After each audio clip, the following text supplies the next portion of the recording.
우리 같이 읽도록 하겠습니다. 여수르니여 하나님 같은 이가 없도다. 그가 너를 도우시려고 하늘을 타고 궁창에서 위엄을 나타내시는도다. 영원하신 하나님이 내 처소가 되시니 그의 영원하신 팔이 내 아래에 있도다. 그가 내 앞에서 대적을 쫓으시며 멸하라 하시도다. 이스라엘이 안전히 거하며 야곱의 샘은 곡식과 새 포도주의 땅에 홀로 있나니 곧 그의 하늘에 이슬이 내리는 곳이에로다. 마지막 절, 이스라엘아 너는 행복한 사람이로다. 여호와의 구원을 너같이 얻은 백성이 누구냐. 그는 너를 돕는 방패시요 내 영광의 칼이시로다. 내 대적이 내게 복종하리니 내가 그들의 높은 곳을 밟으리로다. 아멘. 네, 오늘은 정체성 시리즈 설교 마지막 시간입니다. 나는 행복한 사람이다 라는 제목을 가지고 여러분들과 하나님의 말씀 나누려고 합니다. 우리 제목 한번 읽어볼까요? 나는 행복한 사람이다. 네, 오늘 설교는 질문으로 또 시작하려고 하는데요. 여러분들은 언제 행복하십니까? 언제 행복하세요? 이성 친구, 내가 좋아했던 이성 친구랑 사귀게 되었을 때 행복하겠고, 여러분들 수행평가와 시험 기간 이제 보냈는데 그 수행평가와 시험을 잘 봤을 때 여러분 또 행복할 것입니다. 기대하지 않았던 게임 아이템 강화가 성공했을 때 깨지지 않고, 그럴 때 여러분들 아마 행복감을 느꼈을 것입니다. 보통 우리의 행복은, 세상에서 말하는 행복은 무엇이냐면 우리에게 좋은 일이 생기면 행복하다고 말씀을 합니다. 그런데 문제는 뭐냐면요, 좋은 일이 생겼다가도 사라지게 되죠. 그러면 좋은 일이 사라지게 되면 우리의 행복도 사라지게 되는 것입니다. 이것이 보통 세상에서 말하는 행복의 개념입니다. 그런데 오늘 성경은요, 세상과 다른 개념으로 행복에 대해서 말씀하고 있는 것입니다. 오늘 본문 29절을 여러분 한번 보세요. 29절. 이스라엘이여 너는 행복한 사람이로다 라고 했습니다. 하나님은 모세를 통해서 이스라엘 백성들에게 너희가 좋은 일을 생기면 행복한 것이 아니라 너희가 이미 행복한 사람이 되었다고 하나님께서 선포를 하고 계시는 겁니다. 그러므로 성경에서 말하는 행복은요, 우리의 환경에서 오는 행복이 아니라 우리의 정체성, 하나님의 백성이라는 정체성에서 오는 행복이라고 말씀을 하고 있는 것입니다. 그러므로 우리는 좋은 일이 생겨서 행복한 것이 아닙니다. 하나님의 백성이기 때문에 이미 우리는 행복한 사람이라고 성경이 선포하고 있는 것입니다.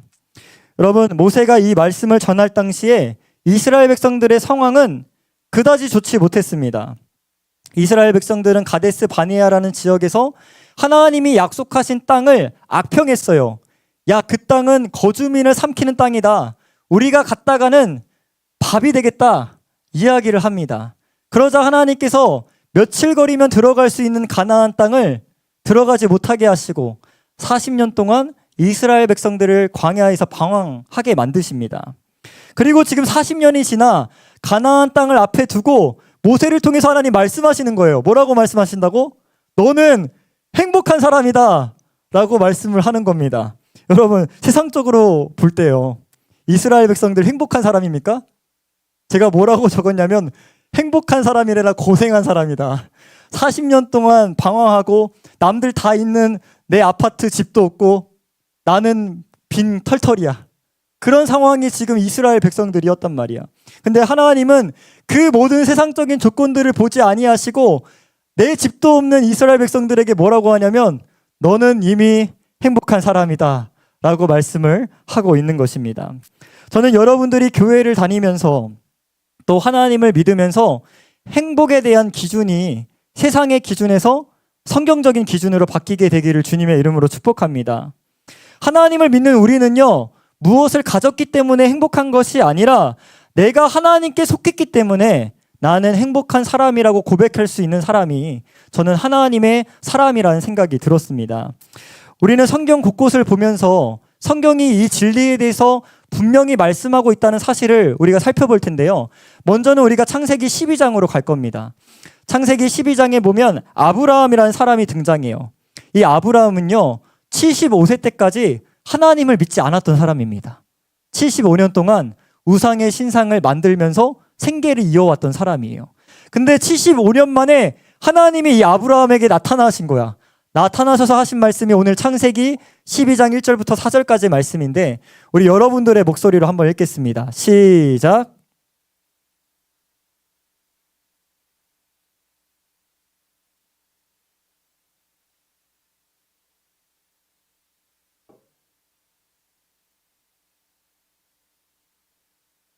너는 복이 될지라 너를 축복하는 자에게는 내가 복을 내리고 너를 저주하는 자에게는 내가 저주하리니 땅의 모든 족속이 너로 말미암아 복을 얻을 것이라 하신지라. 4절도 있어요. 띄워주세요. 네. 이에 아브라함이 여호와의 말씀을 따라갔고 롯과 그와 함께 갔으며 아브라함이 하란을 떠날 때에 75세였더라. 아멘. 여러분, 지금 하나님께서 75세 된 아브라함에게 나타나셔서 이야기하는 거예요. 크게 명령과 약속을 주시거든요. 첫 번째 명령, 너는 너의 고향과 아버지의 집을 떠나 내가 지시하는 땅으로 가라. 명령을 떨어뜨렸어요.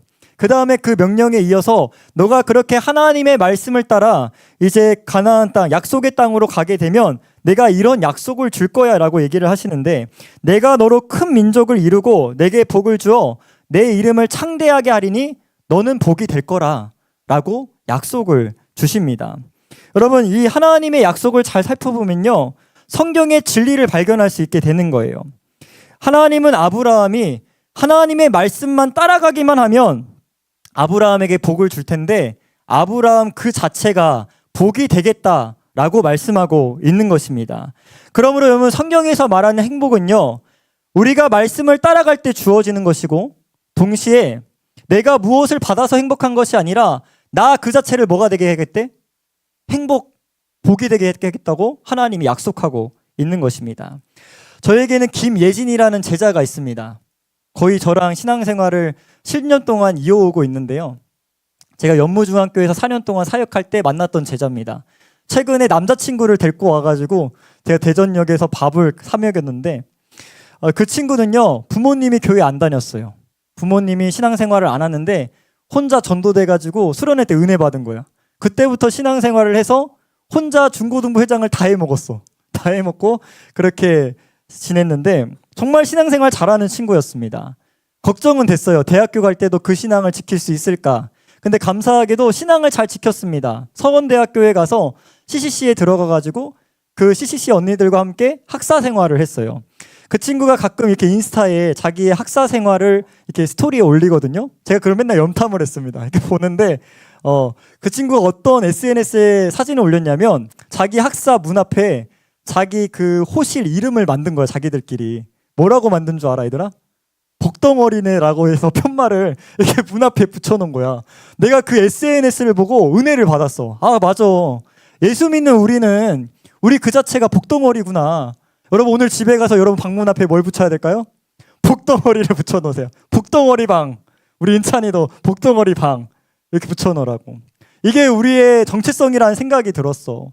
하나님을 믿고 예수 그리스도를 믿는 우리가 하나님의 복덩어리라는 사실을 여러분 믿으시길 주님의 이름으로 축복합니다. 여러분, 이어서 우리가 창세기 39장을 또 살펴볼 텐데요. 거기는 요셉이라는 사람이 등장합니다. 제가 설교할 때 이미 여러 번 얘기했던 그 사람인데, 창세기 39장에 나오는 요셉의 인생도요, 막장 드라마에 나올 법한 아주 기구한 인생을 살았던 사람입니다. 배다른 형제, 태어나 보니까 배다른 형이 10명이나 있었어. 그리고 엄마는 막내 동생을 출산하다가 죽습니다. 또 아빠는 눈치 없이 형들이 다 보는 앞에서 요셉을 편애합니다. 결국에 이 요셉이 어떻게 되냐면 형들이 노예로 팔아버려요. 애굽에서 노예 생활을 하게 되는 것입니다. 여러분, 요셉의 인생도 세상의 기준으로 볼 때 전혀 행복한 인생이 아닌데, 여러분 창세기 39장 2절과 3절에 보면 요셉의 인생에 대해서 하나님이 이렇게 말씀합니다. 우리 여러분들의 목소리로 한번 읽겠습니다. 시작.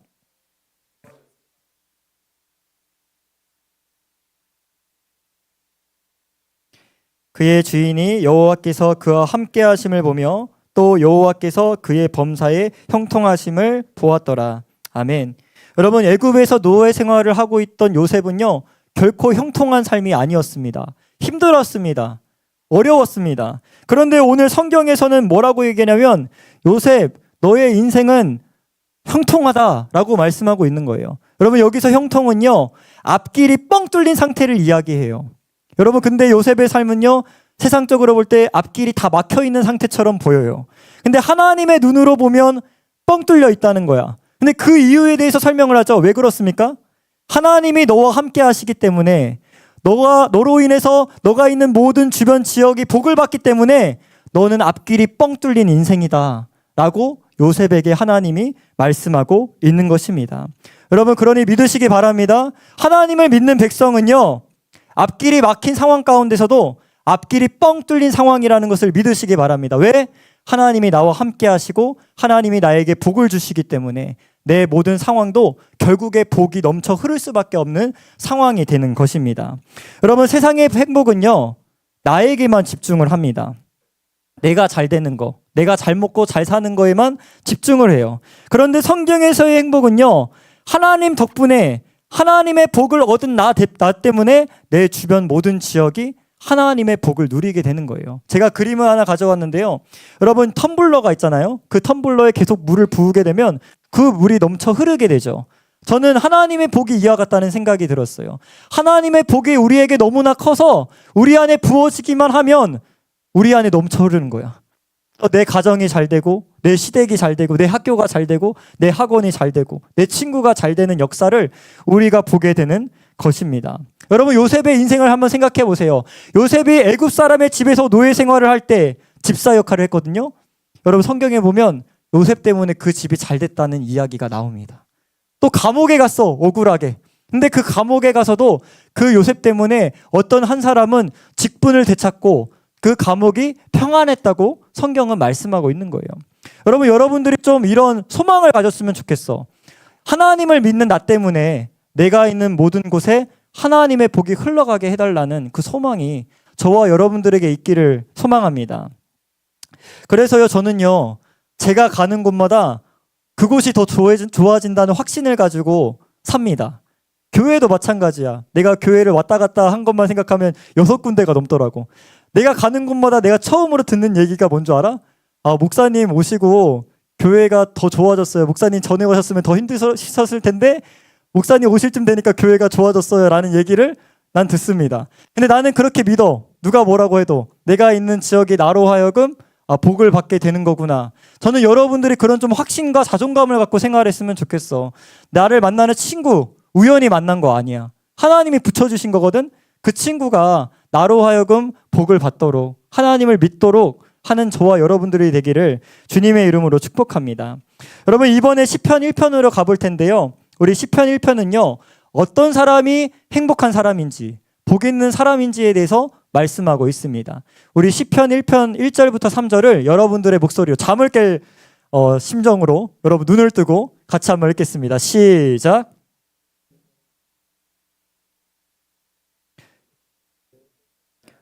오만한 자들의 자리에 앉지 아니하고 오직 여호와의 율법을 즐거워하여 그의 율법을 주야로 묵상하는도다.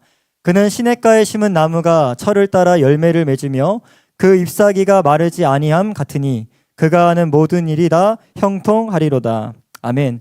우리는 계속 성경을 통해서 확인하고 있는 것은요. 세상이 말하는 행복한 사람과 성경이 말하는 행복한 사람이 다르다는 사실입니다. 여러분 1편에 보십시오. 복 있는 사람은 이라고 시작을 하죠. 복 있는 사람은 어떤 사람입니까? 악인들의 꾀를 따르지 아니하고 죄인들의 길에 서지 아니하고 오만한 자리에 앉지 않는 사람이라고 말씀하고 있는 것입니다. 이어서 뭐가 나오냐면 또 얘기해. 오직 여호와의 율법. 여러분 율법은 어렵지. 그냥 말씀이라고 생각해. 하나님의 말씀을 즐거워하며 그의 말씀을 주야로 묵상하는 사람들이 뭐 있는 사람이다? 행복한 사람이라고 우리에게 말씀하고 있는 것입니다. 여러분 이 말씀을 근거로 볼 때 우리 자신을 한번 돌아보자고요. 여러분 행복한 사람입니까? 어떠세요? 여러분들은 악인들의 꾀를 따르지 않고 죄인들의 길에 서지 않고 오만한 자리에 앉지 않고 하나님의 말씀을 정말 즐거워하는 사람들인가요? 그렇다면 여러분 오늘 나갈 때 큐티책을 들고 나가야 됩니다. 담임 목사님 따라해봤어요. 일부 예배 때 큐티를 연결하시더라고. 나도 해봤습니다. 여러분들이 정말 행복한 사람이라는 증거가 어디 나타난다? 오늘 이 설교를 들을 때도 여러분 기쁨이 넘쳐야 돼. 우리 예찬이처럼 눈동자가 흔들리지 않아야 돼. 나를 향한 그 눈동자가 안 흔들려. 그럴 정도로 여러분들이 말씀을 사모하는 친구들이 되었으면 좋겠습니다. 여러분 반대로 우리가 생각해 보자고요. 말씀을 여러분 기뻐하지 않고 주야로 묵상하지 않는다면 여러분 어떤 사람입니까? 반대로 스스로 하나님의 복을 어떻게 한 사람이야? 걷어찬 사람들입니다. 그렇죠? 말씀을 사모하지 않으면 내가 스스로 하나님의 복을 걷어찬 사람들입니다. 여러분 오늘 우리가 신명기 말씀도 함께 살펴볼 텐데요. 하나님의 말씀을 즐겁게 듣고 따라가는 사람들은요. 때로는 하나님의 말씀이 나에게 찔림으로 다가올 때도 있어요. 근데 그 찔림도 행복한 것으로 받아들입니다. 왠지 아세요? 그 찔림조차도 하나님이 나를 사랑하시고 나에게 복을 주시기 위해 말씀을 통해서 찔림을 주셨다는 것을 알기 때문입니다. 여러분, 사랑의 반대말은 미움이 아니라 무관심이라는 이야기가 있어요. 로마서 1장에 보면 하나님이 인간에게 주실 수 있는 최고의 형벌을 뭐라고 얘기하시냐면 내버려 두심이라 그랬어. 하나님이 그 인간에게 내린 최고의 형벌이 왜 내버려 두심이라면 하나님이 붙잡아 주셔야 그 인간이 바른 길을 갈 수가 있는데 그냥 내버려 두는 거야. 그래서 여러분들이 말씀을 따라 살지 않고 말씀 앞에 서지 않는데 여러분 인생이 평탄하다면 여러분 오늘 울어야 돼. 정말 울어야 돼. 진짜 심각하게. 뭔가 지금 나와 하나님 관계에 문제가 왔다라는 생각을 갖고 오늘 회개하고 기도할 수 있는 저와 여러분들을 되길 소망합니다. 차라리 말씀으로 하나님 날 때려주세요. 이런 기도가 저와 여러분들 입술에서 나와야 하는 것입니다.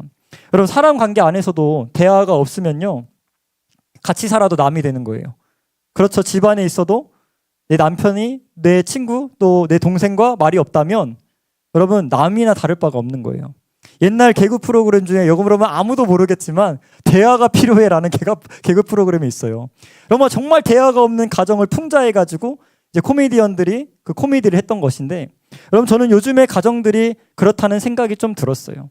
동시에 우리의 하나님과 우리의 관계 안에서도 대화가 필요하지 않을까라는 생각이 든 거야. 여러분, 종교개혁자 마틴 루터라는 사람이 있는데 이 사람이 책에 이런 얘기를 했어. 하나님의 말씀이 오늘 나에게 말을 걸어오시는 하나님의 음성이래. 반대로 우리가 그 말을 듣잖아? 말씀을 통해서. 기도는 무엇이냐면 내가 들은 그 하나님의 말에 나도 응답하는 거래. 화답하는 거래. 그러니까 여러분 오늘 이 예배의 자리에서 여러분들이 말씀을 듣고 또 말씀 붙잡고 기도하는 것이 뭐가 되냐면 하나님과의 대화가 되는 거야. 여러분 도전합니다. 하나님과 항상 연결되어 있기를 소망합니다.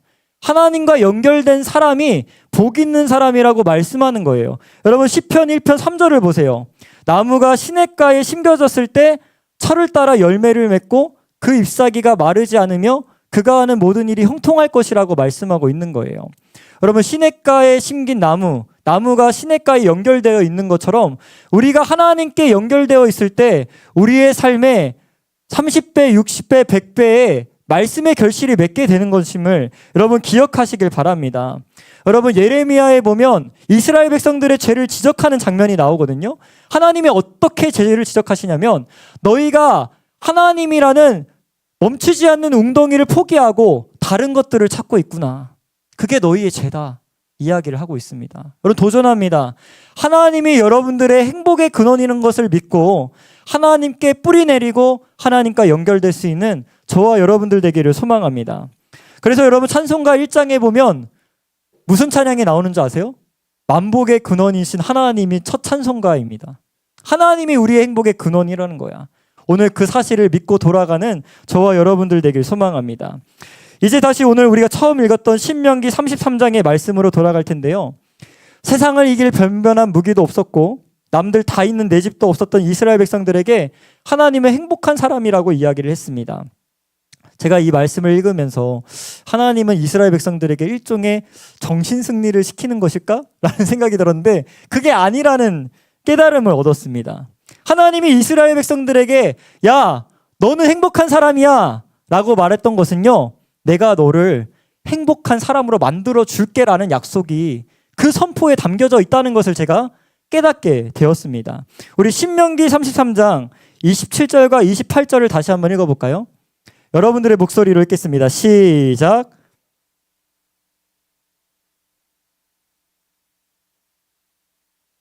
그가 내 앞에서 대적을 쫓으시며 멸하러 하시도다.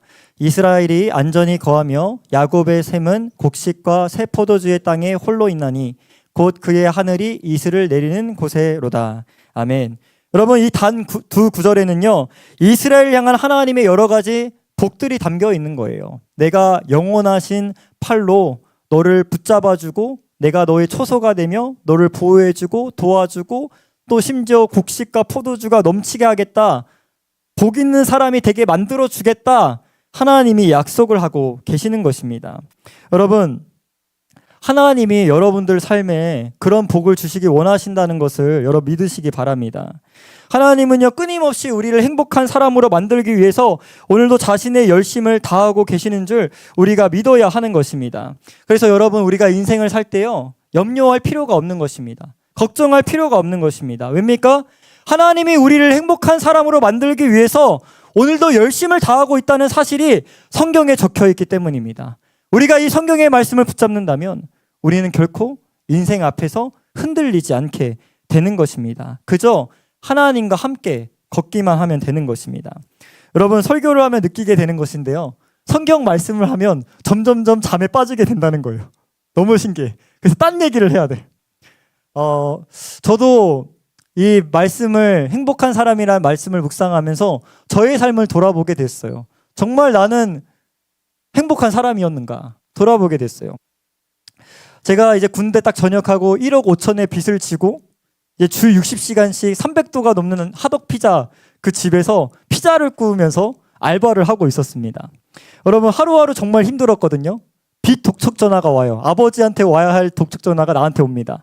너 아버지 집 빚 언제 갚을 거야? 어떻게 갚을 거야? 하면서 협박을 합니다. 그 협박을 들으면서 제가 알바를 했었는데요, 진짜 앞이 안 보였습니다. 그래서 교회에서 이렇게, 내가 교회 예배는 다 안 빠졌거든. 그렇게 주 60시간 300도 앞에서 일을 하면서도 예배를 안 빠졌어. 수요일, 금요일, 새벽 예배 다 나갔어요. 나가서 뭘 했냐면 울었습니다. 찬송 시작할 때 울고, 기도할 때 울고, 울면서 돌아왔는데, 근데 정말 인생이 힘든데 신기한 건 뭐냐면 예배를 드리고 나면 소망이 생기는 거야. 앞이 하나도 안 보여. 빚 1억 5천 어떻게 갚어?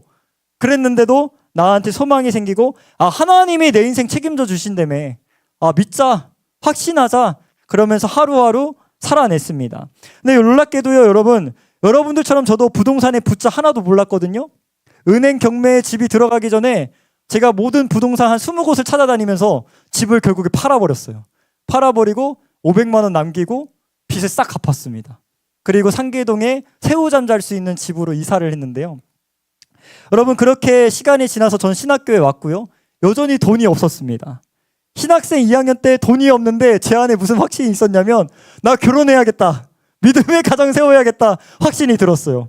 제가 그때부터 뭘 했냐면요, 학교에서 진행하는 각종 대회 다 나갔습니다. 각종 대회 다 나가서 제가 기억에 나는 대회 이름이 하나가 있어요. 코넬식 노트 필기 대회였어요. 그 대회에서도 여러분 제가 30만 원을 벌어왔습니다. 그렇게 모인 장학금들이 제가 240만 원이 됐어요.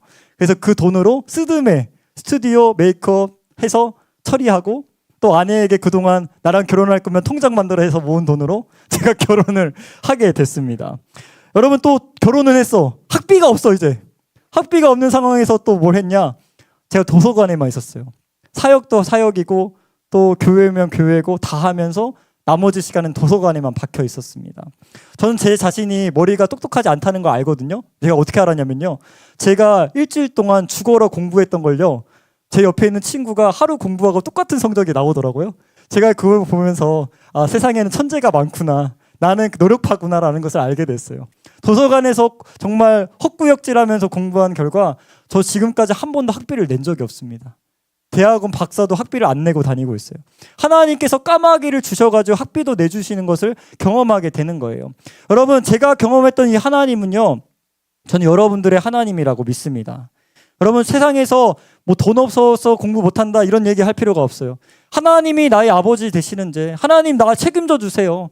여러분, 날마다 예배 때마다 그렇게 기도하시길 바랍니다. 저를 책임져 주셨던 하나님이 전 여러분들도 책임져 주실 거라는 믿음이 있습니다. 저는 그런 소망이 있습니다. 내가 경험했던 그 하나님, 내가 체험했던 그 하나님, 나를 행복하게 만들어 주시는 그 하나님을 전하는 사명이 나에게 있다는 생각을 갖고 있어요. 저는 여러분들이 먼저 믿은 자로서 친구들에게 나아가서 정말 하나님 믿는 것이 얼마나 행복한 일인지 드러낼 수 있는 저와 여러분들 되기를 주님의 이름으로 축복합니다. 여러분, 절망적인 상황을 정말 행복한 상황으로 바꿀 수 있는 그 하나님이 여러분 삶에 개입하셔서 여러분들이 하나님의 복을 간증하는 주인공이 되기를 주님의 이름으로 축복합니다. 여러분, 설교를 정리합니다. 우리는 오늘 어려운 설교를 하지 않았습니다. 우리가 상경이나 조건에 따라 행복한 사람이 되는 것이 아니라 이미 나는 행복한 사람이기 때문에 나는 하나님 안에서 행복을 말할 수 있는 자가 되었다는 것입니다. 여러분, 이 문구를 한번 우리가 읽으면서 설교를 마치려고 하는데요. 같이 한번 읽겠습니다. 시작.